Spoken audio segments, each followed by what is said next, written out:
Nós estamos de volta ao vivo com o programa Ver Mais desta segunda-feira, com assuntos aí de seu interesse. E agora nós vamos falar sobre abuso e exploração sexual. Aliás, esse assunto foi motivado por uma campanha que nós vamos falar logo na sequência do GAPA e também do Rotary Clube São Cristóvão. Mas antes de nós entrarmos no assunto da campanha, nós chamamos aqui a Ieda Dreger, ela que é psicóloga. Você aí de casa já conhece ela aqui do nosso programa, porque ela sempre participa, esclarece muitas dúvidas para que a gente possa aprofundar este assunto. Na verdade, às vezes a gente fica se perguntando, ok, o abuso, a exploração sexual, o que é exatamente? Certo? E pode ser considerado uma doença, uma patologia, Ieda, porque às vezes, por mais difícil que seja para a gente conceber que um estuprador ou que um abusador seja doente, para a gente é difícil conceber que isso é uma doença, é uma patologia. Na nossa cabeça, isso não é. É sim um desvio de conduta. E aí? Que pode ser os dois, pode ser um desvio de conduta, como pode ser uma doença. No último DSM, é considerado doença, né? Então, é tratado, o abusador é tratado tanto quanto o abusado, quanto a família do abusado. Mas, Thiago, uma coisa bem importante para a gente entender é assim, ó, o abuso, ele ocorre em 4 áreas, assim, nós temos o pedófilo, nós temos o estuprador, nós temos o assédio sexual e a exploração sexual profissional. Vamos lá, só vamos explicar. Vamos de novo. O pedófilo... Que é quem... O pedófilo é aquele adulto que gosta de criancinhas, a gente diz isso, né? O adulto que gosta de criancinhas, né? Okay.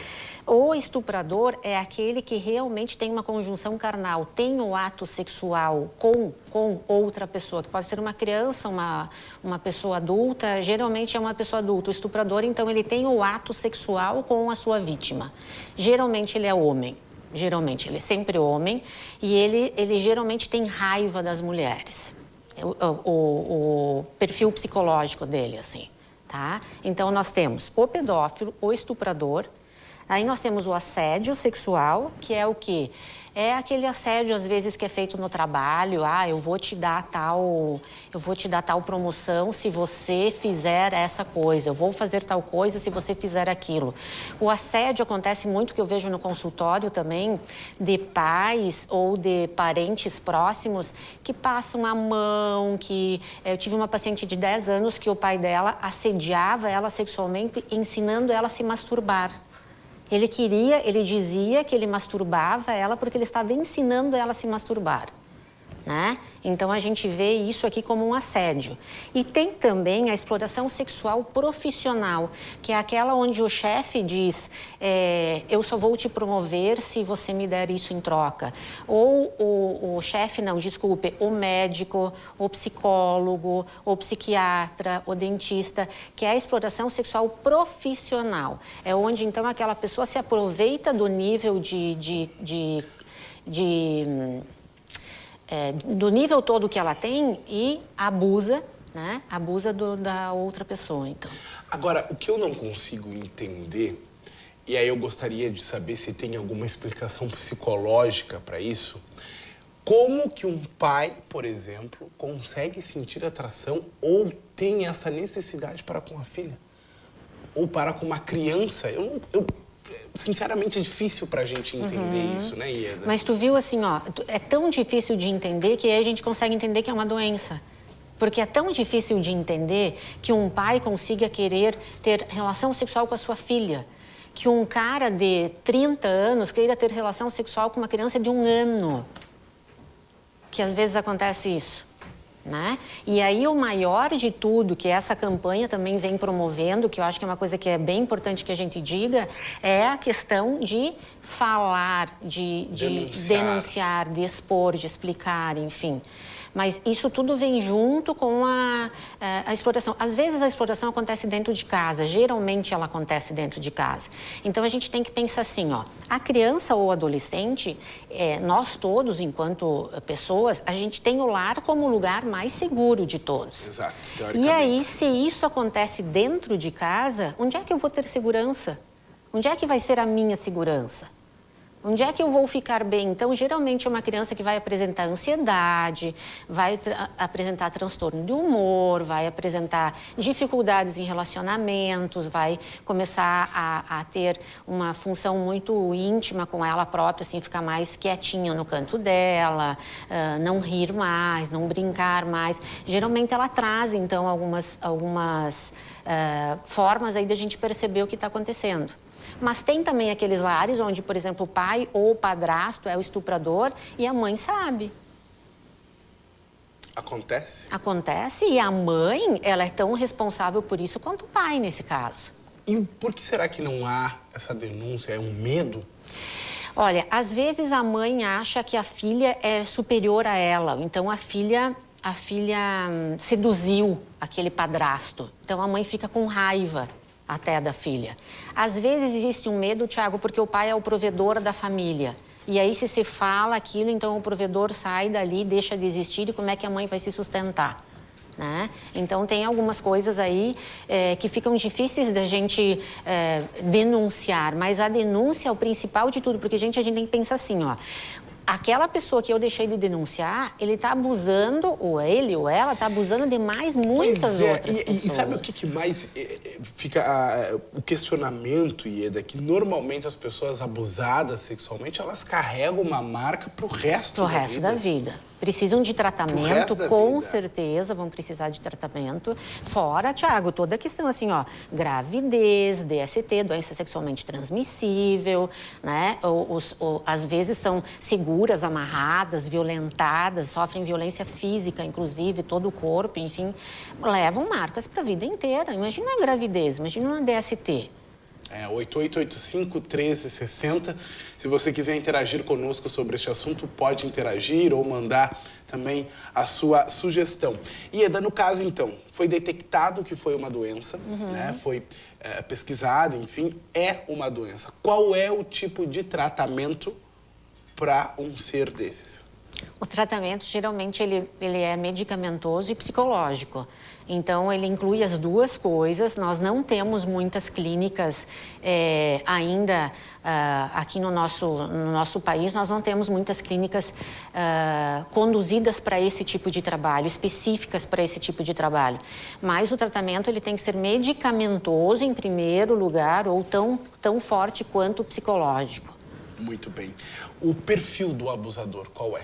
Então, o perfil do abusador, ele pode ser um abusador que vai abusar porque ele teve um choque, uma comoção muito grande pela morte, pela perda, ele pode ser um pedófilo, por exemplo, nesse sentido, por causa disso. Como pode ter nascido assim? Geralmente, eles começam a ser abusadores lá por volta de 15 anos de idade. Eles começam a se transformar em abusadores. Né? Eles geralmente têm um perfil assim, ó, eles não acham que aquilo que eles estão fazendo está errado.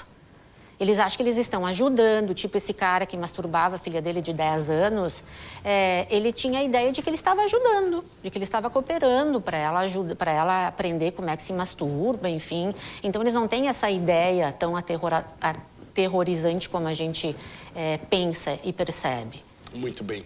Ieda, como fica, né, o psicológico da criança abusada? Como tratar isso depois para que, de repente, não fique essa sequela aí para o resto da vida, né? A primeira coisa é o auxílio psicológico. A primeira coisa é primeiro fazer todos os exames para ver o que tem, se tem DST, se tem gravidez, se tem para daí ver o que fazer e depois todo o auxílio psicológico. É importantíssimo que tenha o auxílio psicológico também. Tanto um quanto o outro são muito importantes. Muito bem.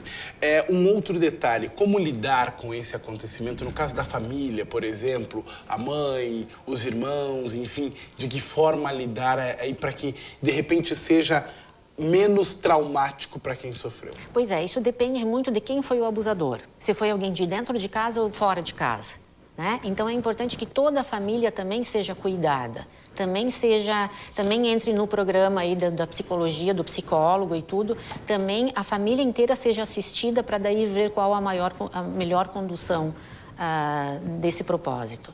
Agora, como tu falou, o perfil do abusador, ele não é exato, né? Ele não é exato. Ele não é exato. Às vezes, vem de quem menos você espera, é que o abuso está acontecendo. Agora, a criança ou o adolescente, às vezes a mulher também acontece, mas a mulher, às vezes, pelo fato de ser...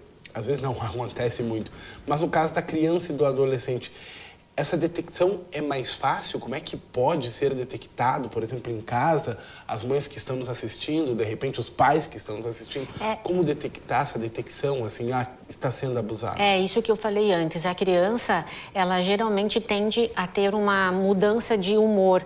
Ela vai ficar um pouco mais constrangida, ela vai ficar um pouco mais tímida, ela vai ficar mais chorosa, ela não vai conseguir dormir à noite, ela vai querer falar menos, ela vai querer comer menos, ela vai ser uma criança que vai ter uma mudança de comportamento. Então, é muito importante ficar atento a qualquer mudança de comportamento dos filhos para tentar entender o que está acontecendo, né? Se começa a ir mal na escola, começa a apresentar mais choroso, começa a ter algumas reações assim, ou uma ou outra dessas todas que eu estou citando, a gente já pode pensar que tem alguma coisa errada aí.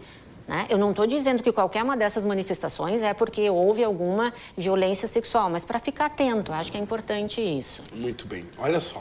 Recebemos um depoimento aqui bastante interessante de uma telespectadora que não se identificou. Já sou adulta e isso já aconteceu comigo quando criança. Agora me trato e sofro muito com tudo. Me casei e penso muito quando tiver um filho. Isso partiu de meus familiares, olha só. E é difícil, mas gostaria de perguntar se tem que me tratar até quando ficar mais velha, pois parece que nessa parte da minha vida está mais difícil.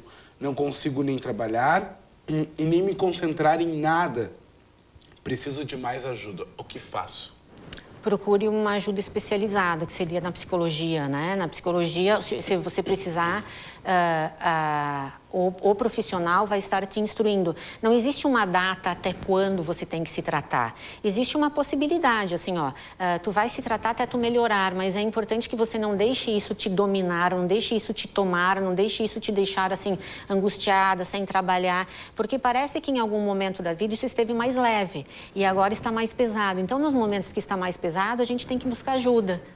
Não tem que deixar aquilo dominar a gente fica muito mal. Não, vai buscar ajuda. Ela falou, né, até que é mais velha, que hoje já é adulta. Eu acredito, não sei, Ieda, que com o passar da idade parece que as coisas elas têm um peso maior. Quando tu é mais novo, parece que você supera mais rápido as dificuldades e até mesmo os traumas.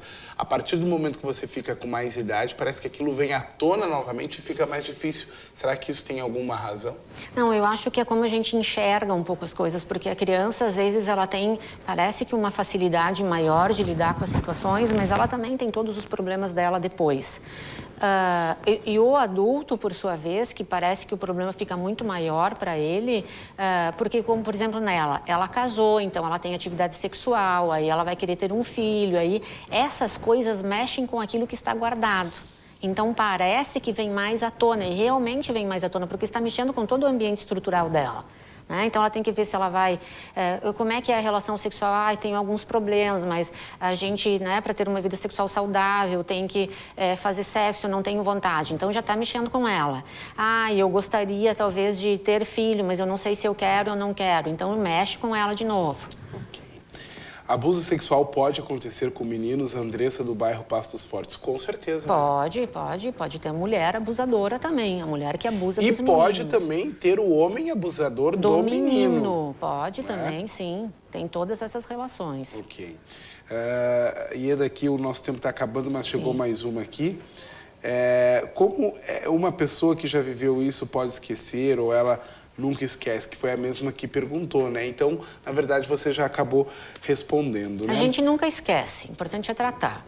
O importante é tratar, exatamente. Fernando Weber, ele fala aqui pra gente, é uma opinião do nosso telespectador, que na verdade, de certa forma, às vezes, até a gente esclarecer mais, é a nossa. O que fazer? Ele diz que a cadeia é que resolve esse tipo de problema, né? Meu sobrinho tentaram abusar dele, ele tem 6 anos. E o que tentou tem 13 anos. Será que ele ficará traumatizado e o outro menino é um pedófilo? Pode continuar assim? Não, o pedófilo seria um adulto com uma criança. No caso, esse é um adolescente. É um adolescente. A gente diz mais ou menos assim, para que comece a contar com uma idade de mais ou menos 15 anos.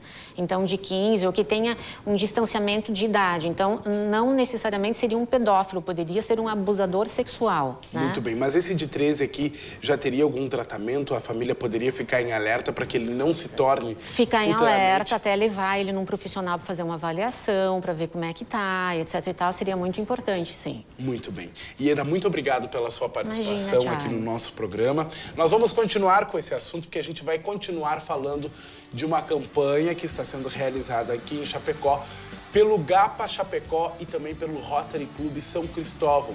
Estão promovendo essa campanha aí para incentivar para que as pessoas façam uma denúncia. Já já mais informações. Deixa eu entrar dentro do seu coração, descobri pouco a